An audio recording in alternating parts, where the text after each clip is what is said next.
Hi home bakers! Today I'm in the kitchen baking up some recipes for Canada Day. Now let's make one of Canada's most iconic no-bake treats, Nanaimo Bars. This is a layered dessert coming to us from British Columbia. They have a chocolate and coconut base, a soft custard filling, and plenty of chocolate on top. This treat is super rich and decadent. They're similar to other no-bake layer bars, but these dreamy chocolate squares have been popular since the 1950s. And few bars have gained in popularity as much as the Nanaimo bar. So if you're looking for a traditional Canadian dessert, you're in the right place. So let's get into the kitchen. This is how I make homemade Nanaimo bars. These bars are made up of 3 layers. To start the first layer, in a sauce pot on medium-low heat, I'm going to add in a half cup of butter, a 1/4 cup of white sugar, and 5 tablespoons of cocoa powder. Keep stirring to melt the butter and dissolve the sugar. Then I'm going to crack in 1 egg and cook it while stirring until the mixture starts to thicken. As you're stirring, you'll start to see it turn into less of a liquid and start pulling together. Then I'm going to remove it from the heat and add in 1 3/4 cup of graham cracker crumbs and 1 cup of shredded unsweetened coconut. Stir this together until you have a dry, crumbly base mixture. Now I already have a square pan that I've lined with parchment paper. And since these are no-bake, there's no need to make sure it's an oven-proof pan. Each layer is just going to be going into the fridge to chill. I'm going to place the base layer into my pan and then press it out evenly and firmly to form the base. You can either do this with your fingertips, with the back of your wooden spoon, or with the bottom of a cup like I'm doing here. And my base layer is ready to chill in the refrigerator while we get on with making the second layer.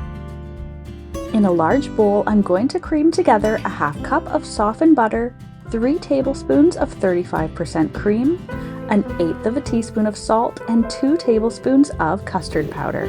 And I'm using Bird's custard powder for this recipe. Once everything is smooth and creamy, I'm going to add in 2 cups of icing sugar. Mix this on low until the icing sugar is absorbed. That way it won't puff up out of your bowl while you're mixing. Then you can increase the speed and cream this mixture together until it's light and fluffy. And of course, make sure to stop a few times and scrape down the bottom and sides of the bowl to make sure everything is getting mixed in evenly. And my second layer is ready to go. Grab the pan from the fridge and I'm going to spread this over top of my first layer.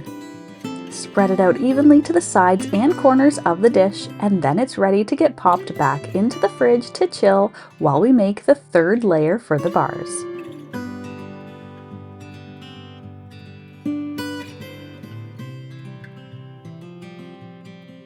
The third and final layer is the chocolate topping.